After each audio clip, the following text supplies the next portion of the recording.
Today on campus, it's somewhere in the 1980s, during the decade of decadence. On the radio, all the girls just want to have fun, and that includes Whitney, Billie Jean, and Jessie's girl. But we can also include one other girl, a sophomore at the University of Wisconsin. Today, we hear the true story of a journalism student who gets hustled into joining a sorority. It doesn't take long for this smart sophomore to learn just what it'll take for her to make the cut. Stay tuned for this secret look into a timeless college rite of passage. A lesson not found in textbooks or online lectures.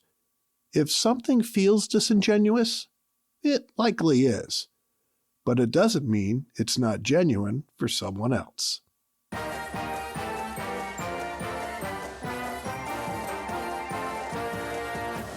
This is Once in College. I'm Pete Griffith.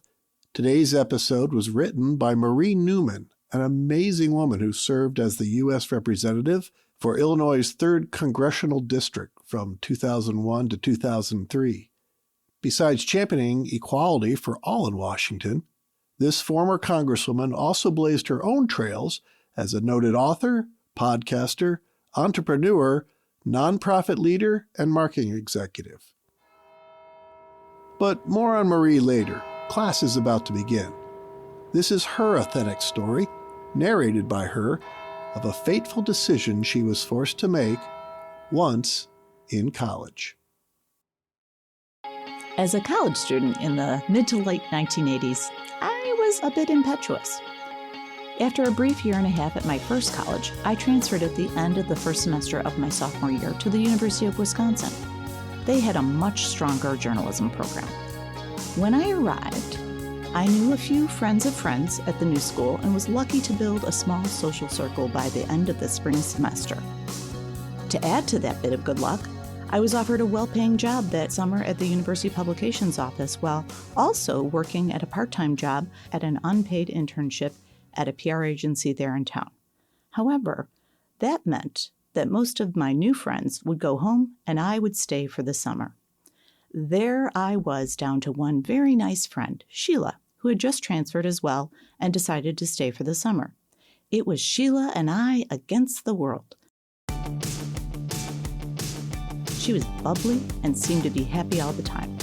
She was smart and witty, but honestly, she always reminded me of a human-sized combo of a Barbie doll and a Skipper doll. She had big blue eyes, honey-colored hair, and the cutest of cute clothing. We had fun together, with nary a deep discussion over those first few months. I thought I knew her, but what I did not know is I would learn a great deal more about her. In fact, soon I would learn all I needed to know, all in one singular day after months of hanging out together. I was a typical college student with very little money, very few clothes, lots of ambition, and hoped to do well at some point in my life. With wild hair, a smidge of makeup, and equal interest in my social life as my studies, I literally lived on mac and cheese, Diet Coke, and beer. Sheila was a year younger and desperately wanted me to join a sorority with her that summer to make more friends. I had never really thought about it, and honestly, I thought as a sophomore I was not allowed to rush. Turns out that some of the sororities had special programs for young women like me, who decided to rush later in college.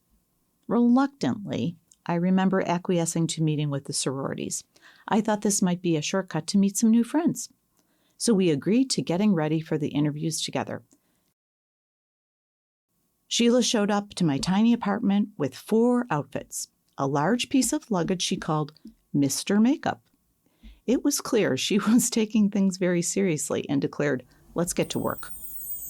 I now see she wanted to fix me before going to the interviews.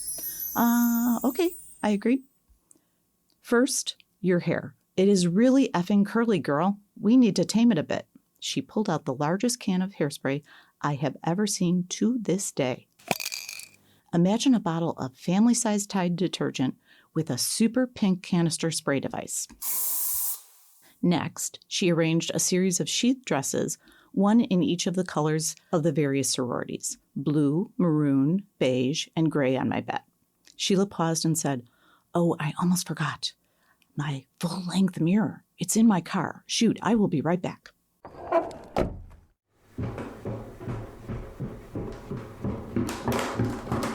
She came back to my door as if she was a skilled magician who could pull a 100-yard scarf out of her sleeve, but instead pulled out a 5-foot-long mirror using her 5-foot-tall body with ease. I have no idea how she got that sucker into that Toyota Corolla. Oh, wow, you're prepared, I offered with light notes of baffling and creeped-out concern. Next, I sat on the bed and watched her continue to pull beauty apparatus and other systems out of Mr. Makeup, while simultaneously I received a lecture about how this is not a formal process and would simply prepare us for the real formal process in the fall. They would simply be casual meet and greets, she stressed with a wave of her hand. I took it in and then asked, okay, so I got it. If it's not formal, why do we need dresses? Why can't I just wear a nice shirt and some shorts? Trust me, you will thank me. This meeting with these 3 sororities now will help us seal the deal for back to school. At this point, it became clear Sheila had done some real research and knew some things. I started to feel a little uncomfortable at a minimum and straight up queasy at a maximum. From Mr. Makeup emerged a series of jewelry sets I was told would be appropriate. All pearls and some sort of matching earrings.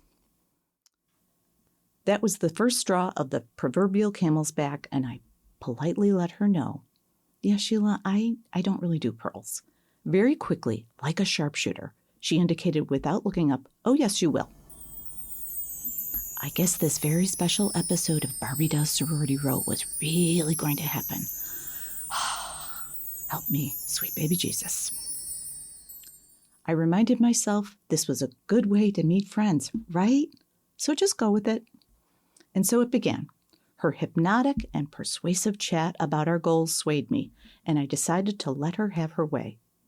I ended up in the maroon sheath with pearls bedazzling and a very red, as in not found in nature red, lipstick with heels that were very tall for someone who had never ventured past the 2-inch heel height range. A little teetery and definitely sucking in my tummy to the point of discomfort, I walked out with Sheila in her perfect dress, perfect teeth, perfect hair, and perfect shoes to the car. We chatted about the questions they will ask, and she said, oh God, Marie, don't worry. Sorority A was an older Victorian that smelled slightly musty. 3 literal living Barbie dolls answered the door.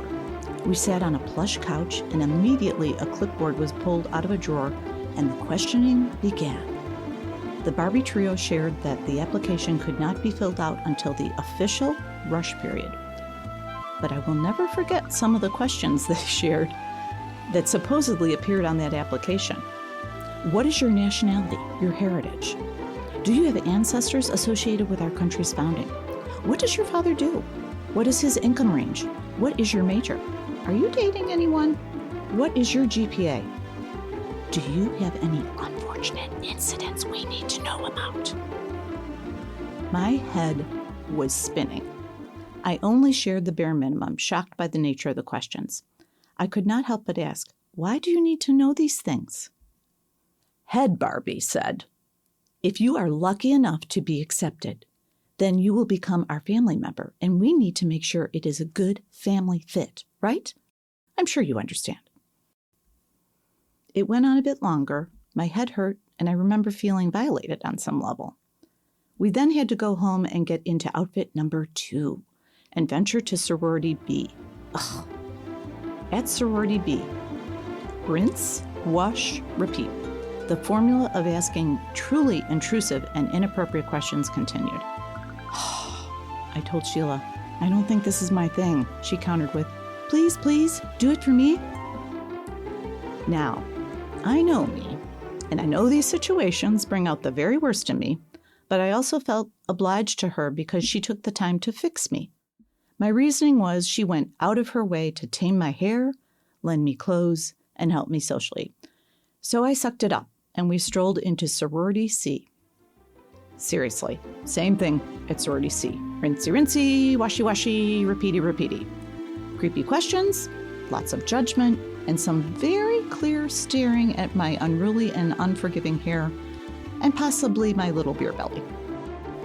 Unfortunately, but expectedly, something clicked in my brain in that meeting. I turned back into my genuine self, the anti-Barbie, if you will, and turned on my super direct, blunt alter ego. Boom! I unloaded on the 3 newest Barbies at Sorority C like nobody's business. I gotta tell you, this is creepy. No, it's actually weird and not for me. Seriously, you are all Stepford wives. I don't even get it. Why the hell would you care about my heritage, my dad, how much money we have? Jesus, this is messed up. I gotta go. The Barbie's eyes got as big as saucers and said, "Well, then we are done here." I jumped up and said, "Okay, sounds great." At that moment, Sheila said she wanted to stay and finish chatting. I thought, gross, but you do you. I waited in the car. She opened the car door and looked at me piercingly. "You effed that up for yourself and almost for me. Thanks." Sheila was steaming mad at me. We argued a bit and I apologized. I thought things were smoothed over, but unfortunately, I saw her the following week on campus and she was still super cranky. "Well, congratulations, Marie. It has now spread up and down sorority row that you are a bitch, and you are not welcome at their parties." In my head, I thought, wait, I'm judgy? Huh. And then it came to me, yes, I am, and I was pretty rude. However, I was authentic. To be clear, Sheila would never talk to me again and avoided me on campus, so I lost a friend to be sure, and I did not accomplish the original goal of making new friends. But I somehow did not mind it. Similarly, I likely could have handled it much better. Sadly, I think I may have made that same mistake a couple of times since then. I have learned, however, that if something feels disingenuous, it likely is. It does not mean it is not genuine for someone else, but just not for me. I recall a couple of years later, leaving campus after graduation, driving past Sorority Row and hearing one of their sister songs, and swiftly yelling, "Farewell, Stepford sisters," to nobody in particular. It felt very satisfying at the time. While I have learned to be slightly more tactful, I am still blunt and, yes, judgy. But I've never been accused of being inauthentic. And that works for me. Today's story was not only written and read by Marie Newman, she helped produce it as well. As we mentioned up front, Marie has a long list of talents. She served as a U.S. representative for Illinois' 3rd Congressional District and has blazed other notable trails throughout her career as a marketing consultant, podcaster, and entrepreneur. Marie has published When Your Child is Being Bullied, Real Solutions, and her most recent book will be released in April of this year, A Life Made from Scratch, her prescriptive memoir. She also has a weekly column on Substack for those who would like to follow her there. We'd like to give a special shout out to Rob Wallace, who helped produce this with Marie and myself, and Michael Henry, who helped mix this unique episode. If this story here today conjures up a fraternity or sorority experience you've lived through, we'd love to hear about it. Leave us a comment or two, or visit us at onceincollege.com and connect with us there. We're looking for unique or unusual college experiences, but the ones that weren't learned in a book or in a lecture. We want to thank Marie Newman again for the reminder to stay authentic and stick to your beliefs, even if they sometimes go against the grain.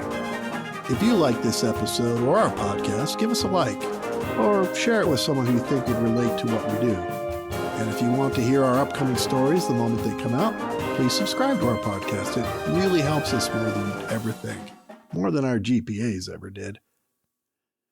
Until then, I'm Pete Griffith, back next week with more stories like this, all from a time once in college.